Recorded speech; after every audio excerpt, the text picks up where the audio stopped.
Welcome back, everybody. HSC Podcast 179. Big Box Steve on the mic, Big Smooth and Fresh Wes. So we're all here for a Super Bowl podcast. I know we got a little bit of time, so that's good. If we can squeeze another one in, we'll get really a pre-Super Bowl in for you guys. But we're going to get to our picks this week. Just talk about the season a little bit, but mostly just the Super Bowl. And, there's a couple of questions we have around that. But when you're talking about Super Bowls, it, you talk about Bill Belichick and you talk about what's going on right now, the Hall of Fame, and it's bigger than I thought it was going to be, in my opinion, right? As far as it's getting spread around social media, and there's a lot of people with different takes on it, right? So there's a couple takes we want to get. So first of all, just your general reactions to him not getting first ballot Hall of Fame. It's a joke. I mean, the guy won 8 Super Bowls in total because he had two with the Giants, where his Giants defense is the reason they won those games. Let's Right. let's uh yeah, it's it's pettiness. It's like so Robert Kraft can get in right away. Mr. Tug Job himself. But like so he can get in. Like no reason why he can't get on right away. Yeah, and Yeah. you went there with the tug job. Good job. Mm. Well, so what's the bias against Belichick then? Well, he never wanted to talk to the media. He was prickly. Rumor has it Bill Polian was the one doing this, and he's petty because the Patriots beat the Colts all the time. And so for me, it's just ridiculous. Dude, yeah. Even Tom Brady, who they think doesn't like him as much, is like saying this is ridiculous. Yeah, if you look at the guy's rap sheet, you're going to look at he's got the best of anybody. So the fact that it's not is egregious in itself. Wes, what are your thoughts on it? So just the first ballot thing, because I want others I want to get into, but just first ballot. Um, yeah, Derek's exactly right. I think I don't remember if Tony Dungy was on the committee too. His name got brought up, and they want to question him, but no one's really talking about it right now. I think you We got go a little back. Colts conspiracy theory happening. Yeah, there's a little bit of Colts here, a little saucy about some of, you got Spygate, you got Deflategate, of course. But I, That's true. He was involved in both of those, if you think about it, right? yeah, and I'm not going to go as far as the Malcolm Butler thing either, but it doesn't matter. He won 8 Super Bowls. What are we talking about here? This is about merit. This isn't about some sort of conspiracy here. And let's not even just get into his annoying girlfriend. I mean, you know what? I would be like, just that part of it too. But come on, he should be a first ballot Hall of Famer. Ridiculous. Okay, so the I agree with you guys 100%. Um, I don't see any reason, you could make to say he's not, right? What about the idea that he's going to get into the Hall of Fame regardless? First ballot's not a big deal. What was it that Chuck Noll, Don Shula, and I can't remember who the other. There's three coaches got Tom in. Landry. Yeah, Tom Landry. they were the only three coaches to get in on the first ballot. And Belichick, as a head coach, has as many Super Bowl, or as a whole, has as many Super Bowls as those three combined. Right. I mean, if So you I look don't. at playoff wins and divisional titles, Oh, it wasn't games Landry, it was won. Shula. Yeah, it was Don Shula, Landry, and Knoll. Yeah. Yeah. Yeah, statistically, it doesn't make any sense on that sense. But in this day and age, again, let's say he's going to get in anyway. Why does he have to be first ballot? Is the question. Well, it comes down to like in baseball, there's only been one unanimous Hall of Famer ever. It's like, so someone like leaves off, like who's a Hall of Famer, right? It's like saying when Tom Brady goes in next or whenever his time is, he should be unanimous, right? But then like in baseball, one person will be like, "Well, I'm not going to do that. I can't have him be unanimous." And it's same with this. It's like, "Oh, well, we can't have Belichick in on his first time because of the gates." But Robert Kraft is getting in. He was the owner of the gates, right? Yeah. He was there for both of those. Plus, he had his off-field stuff. But he got in. Yeah. Yeah, I know. And just saying the whole thing with does it how important is that first ballot? Because it's not like he's not gonna get it eventually, right? That's the only good argument I've heard anybody propose on him not getting in first ballot is because he's gonna get in anyway. Yeah, but then that means no coach ever should get in first ballot. If a guy that's won 8 Super Bowls Yeah. get in on first ballot, You're setting a new standard, right? So right, the NFL is now setting a new standard that the best coach to do it can't get first ballot anymore. right. And that'd be like if Jerry Rice wasn't a first ballot, then it's like no one else should be ever. Now, I mean, there's a lot to say about him and his coaching resume, right? It's really hard to put anybody side by side with that. And so there shouldn't be an argument over this. And it is kind of crazy. There's no reason. I think JJ Watt said it the best. He's like, people crying over, yeah, he's going to get in, or there's three other people that, have to get in. And he's like, I don't care. He's like, if this is the option, he should be one of one. Yeah. And I think that's the best take, right? It doesn't matter who else is available, when you're going to get in, what other people did. Like he's the option. He should be the one of one of the picks. So it's weird, but everybody's talking about it, so we got to put in our 2 cents there. Speaking of Malcolm Butler and Super Bowls, we got the rematch of the Super Bowl of the Seahawks and the Patriots here coming up. So that's what we're mostly going to talk about. Think about the odds-on favorite for MVP right now. What do you guys think? Sam Darnold, pretty good odds-on favorite to win MVP. Is he going to win the Super Bowl MVP? I if I'm going to put a bet on it, I mean it's hard to put a bet on it, but I would say it's going to be like a defensive player for the Seahawks. That's interesting, but not Sam Darnold. So you're a no on I don't Sam think it's Darnold. Sam Darnold. Okay, Wes, yes or no, Sam Darnold? I think it's most likely that he is. I'm Okay, not saying why? it's just Because it's because quarterback. he's a quarterback, and I think when it comes to options, like Sam Darnold is going to be carried a lot by Walker. That's going to take pressure off of him, but I think he has more weapons at his disposal that could get him maybe 2, maybe 3 touchdowns, as long as he doesn't make mistakes, fumbles the ball, has 2 interceptions. I'd say most likely he's a favorite. So he throws for 225, 250, 3 touchdowns. He's winning the MVP. Yeah. Yeah, I agree. If I'm putting money on it, like I'm going with that. But get back to Derek's for a second because you got ahead of me. I was looking at this. I'm like, there's a good chance a Seahawks defensive player could win this, right? If you have a low scoring game, both teams are trying not to make mistakes, commit turnovers, a lot of punting, a lot of defense, but it's 10-7, or 10-17, and then a defensive player makes a pick six or a sack fumble return for a touchdown. That's a good chance a defensive player could win MVP in that scenario. Yeah. But it is, like you said, it's so hard for the quarterback not to win. Just remember, what was it, the Chiefs Niners?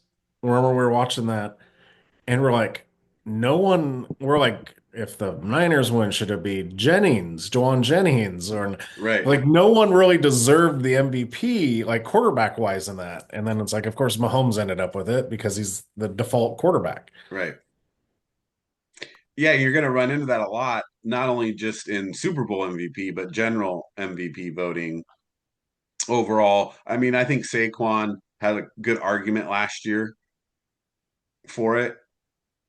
Josh Allen's Josh Allen, I get it, but that's the kind of thing where I think this plays a role, what you're talking about, even in Super Bowl MVP voting, where your quarterback doesn't have to be, you know, great. They just have to do good enough and not make enough mistakes where they're considered the winner, right?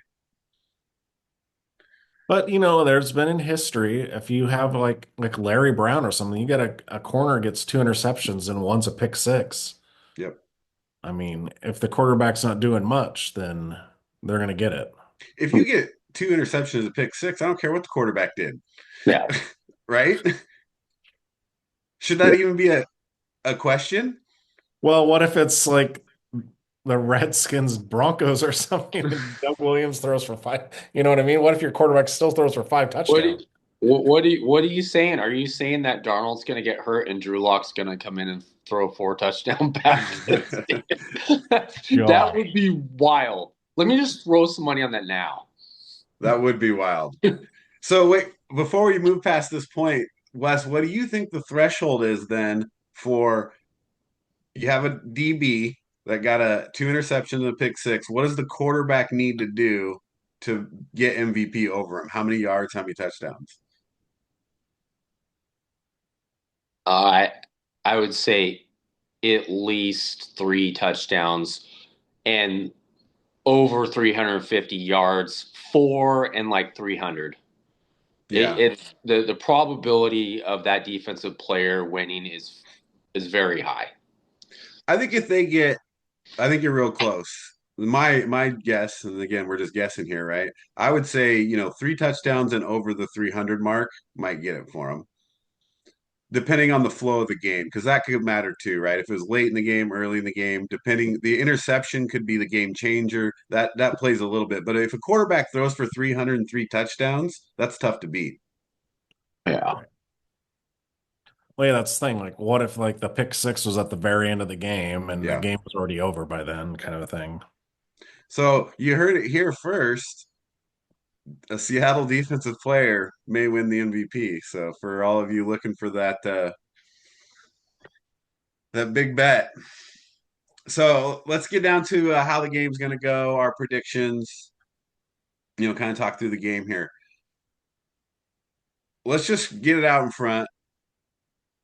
Who's going to win? Like, who you got? So I'll go first. You guys give a second to Stu because you know the question was coming first. Seahawks right now, 4.5 favorite. You know, I'm taking the Seahawks to cover 4.5. So I think the Seahawks win the game. I mean, if they get covered by less, it's a possibility, but chances are I'm taking them above. So I got Seattle winning this game in a little bit of a defensive struggle for both teams. But in the end, I just think that their defense wears down New England's offense enough to where Seattle gets enough points to win, probably 21-10. So that's where I got it. Let's go next. I'm trying to do my count here, so it's five. 5 games, six. Yeah. So the Patriots, I saw this stat. The Patriots, in the regular season, only played 6 teams or 5 teams that their head coach is still on the. Yeah, I saw that one. So, and you could name all the. I mean, they had to go up against playoff Herbert, the shell of CJ Stroud, and Jared Stidham in a snowstorm. On paper, it has to be the Seahawks because and an eye test. The Seahawks have been dominating, and when this playoff started, I was thinking whoever comes from the NFC is going to win. So I got to go with the Seahawks here. All right, Wes, round it out. Yeah, I'm pretty much taking the Seahawks here to cover. I think it's 4.5 or 5 now. Um, Defensively, I think they're going to apply pressure, um, and the Patriots are going to struggle to score touchdowns. I think Seattle, they get in the red zone, and Walker, he's a dark horse. If he scores 2 touchdowns, you never know. But I think he's gonna he's gonna have a good game. Darnold is not gonna make mistakes, and I think they win by 26-17, something like that. Sounds like we're all about on the same wavelength. Yeah, I don't. So that means New England's winning, right? Yep. I don't think it's going to be one of those. It's not going to be like their last Super Bowl where it's going to come down in the final drive. I think the Seahawks will have a cushion, and the Patriots might in the fourth quarter they might get close, but I think Seattle puts it away. Yeah, so I was having a conversation and kind of looking at information of people that they think it's going to happen. What do you guys think about a Seattle blowout? What's the chances of that? So like maybe a I don't know, 41-17 or I know it's tough because the Patriots do have a really solid defense. But I will say this, I'll give the roses to the Patriots. They made it to the Super Bowl, but they have overachieved a lot. And they don't have the talent that the Seahawks do. But maybe I'm just hoping it's not that, but I want a closer game. I just think the Patriots defense can at least limit Seahawks. Yeah, the Patriots. I know they played Houston's defense, which is elite, and that's why the Patriots struggled a lot in that game. But May hasn't looked his best in the last 3 games. Um, but I will say these conditions. There's going to be weather's not a factor here. The Denver game, that's hard to really judge. It was ugly. That game was ugly. It was hard to watch. it would And have been fun to play though, right? but here's the thing. I was pretty upset about some of the plays in the game. The Stidham where the hot potato play. I was like, "What are you doing?" You know. And I left. And I said, "The only thing that's going to save this game is a snowstorm." I actually said this, and I wasn't watching the third quarter. And then turned on the TV. And I'm like, "Really?" So Awesome. the there's going to be weather is not going to be a factor. It's going to be nice, and if May is healthy, that there's his questionable about his right shoulder. I think it will be fine, but I just have this feeling that it's not going to be that close. Will there be a blowout? If Walker really gets going and they can't stop him like the Niners couldn't stop him, watch out. Well, Because yeah, if when you start opening up the pass game, right, for JSN and Barner over the middle, things like that, or even one-on-ones outside, and now you got Shaheed with a deep ball threat, they've become a lot more dangerous. It's really going to be up to Darnold, right? If he cannot, because New England's defense is good. They're top five offense, top five defense. There's an argument that they haven't played as good of teams, right? Which is why they might be in those top fives. But let's say that just puts them top 10. That's still not bad. They're going to bring a little bit of defense with them. So yeah, if Darnold doesn't make mistakes and he can get it to his players, especially JSN, I think you could see a blowout. But if he makes bad throws, and a few bad decisions, that's what keeps New England in the game, in my opinion. Vrabel's a smart coach. He's gonna try not to put May in places where he's gonna commit turnovers or make bad decisions. He's gonna try to pound the ball if he can and play great defense. Right, that's just him as a coach. So that could slow the game down. but that doesn't put points on the board if Seattle starts. So that's my fear for them. I'm still thinking, like I said, it's going to be in that range of, 27 to 10 or something like that, or less. But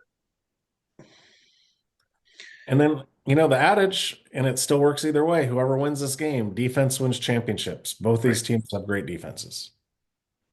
Yeah, Seattle's to me is right now a little bit better, I guess, as far as they're getting to the ball a little bit quicker. They're a little hungrier running around. They're savages going after the quarterback. And so that doesn't do well for Drake May's shoulder, right? No, and it's for Seattle is it seems like the whole year it's okay. Keeping everything in front of you and tackling has been better than most of the teams in the NFL. You got playmakers on the back end, and so the margin of error. I don't think the Patriots have the weapons at their disposal to really hurt the Seahawks too many times in this game. Deep um, running. I think Travion Henderson's a factor. I think if they can get him in space, that might confuse the defense, and Travion might have a big game. That's kind of like to me their only hope. They Yeah, need to play. so that's kind of the last question here, Wes, and you're on it already, so keep going. What does New England need to do to win the game? What They need you're Mike Vrabel, like what's your game plan? they need to make plays in the passing game, and they need some chunk plays, and they need to win in man coverage. I don't know if that's realistic. So if they can't, they need to go underneath to Travion Henderson and then pound the ball with Stevens at be selective in the running game. I don't think they'll have much success running the ball for like 100 yards, like a back, but a turnover here, a turnover there, and being selective and getting the ball to your tight end, and they need to convert inside the red zone. Kicking field goals is not going to win them the game. Yeah. They need to score. Drake May is going to have one of his best games of the year. Yeah, that's good. A good analysis. I agree with a lot of that. What do you think, Derek? Well, I think it's all on the defense. I think they need to create turnovers, have field position, make Darnold beat you. Don't let the running game of Seattle get started. So, I mean, you've got Marcus Jones and Christian Gonzalez at corners. So have Gonzalez on JSN the whole time and make Darnold make throws. And I think they can lock up Jason to a certain extent, like where he only has 70 yards, maybe a touchdown. I think Cooper Kupp becomes a factor in the slot. I think if he you kind of you make them dink and dunk, but Cooper Kupp could have a lot of catches in this game. So New England's got to keep an eye on that too, right? So if you are double covering or over covering Yeah. Jackson Smith and Jigba, you got to worry about, guys like Cooper Kupp because you never know when he can have a good game is the problem, right? Because he has all the talent in the world. It's just he's later in his career, he's had some injuries. Doesn't mean he can't come out and win a Super Bowl MVP. He's still that kind of guy. I mean, if he goes for, 150 and two touchdowns, there's a possibility there. But when you talk about like their defense, I think you're right. You do have to make somebody else beat you, right? So if I'm Mike Vrabel, I want Sam Darnold to beat me, just like what you're saying is take away his primaries and make him go through his progressions and make those decisions. And they're going to hurt you with a lot of open big plays though if he connects, right? Because you're going to have a lot of these holes in your zones. You're going to have guys who can't cover certain guys one on one, and then that leads to those big plays. And if Darnold makes those throws, then you're in trouble. But that's really the best way to do it, right? Because you got to stack the box, you got to stop Walker, and you have to cover the big play guys. Yeah. Well, and that might be why the biggest trade deadline acquisition was Shaheed. Oh yeah. You want to talk about blowing open the game. If he starts getting in space and and Walker has running lanes early in the game, it could get ugly. Because I Yeah. can't believe that return against the Niners, how fast he is. Just You also got to get into that too, right? Look at you've already seen the history and the documentation of how Shaheed has helped their special teams since he's been acquired, right? We all know we've watched enough Super Bowls to know that special teams matters, and so if he has a big play, that's a big game turner. Well, the Patriots have Marcus Jones, who was a great kick returner, also who's returned kicks for touchdowns. Yeah. So both teams have good kick returners. Yeah, Jones is really good too. I agree. So how much can special teams affect the game, right? Maybe when you have two good defenses, that's what it comes down to, not making turnovers and having a great special teams game. Desmond Howard. Yep. There's always a guy who can win it. All right, well that's our Super Bowl picks. We're wrapping up the NFL season here. I just want to go back through a couple things. Obviously, I made the executive decision to wear the Bears jersey again, but not to talk about the Bears, but just to talk about the podcast. And so, really, if you didn't watch throughout the year, we're doing picks every week. I didn't get a chance to go through all the numbers like I have in the years past, but from what I can tell, we're still as accurate as about we've been since we started doing the podcast, right? Which is good because we pick a pretty high percentage of wins, so I think it's a good reason for people to watch. Uh, Bears have hurt me in the years past, but they did better for me this year since I picked them every game. But as we wrap up football season, any final thoughts on football season podcast? So we'll probably get a Super Bowl wrap up, but as far as just how the season went, picks, things like that. On to the draft. Yeah. Well, a Raiders fan would say that. on with getting a new coach, I guess. Yeah. Oh yeah, you get one of those too. And and then again, like who wants to coach Arizona right now? I guess nobody. But I know we were gonna probably talk coaches in that other podcast, but man, the Browns are a dumpster fire. dumpster fire. Sean Odd monk. Well, I mean, Jesus. just speak of the coaches for a second. Think about like how many there's a lot of coaching changes in a short period of time, right? Or firings, I guess.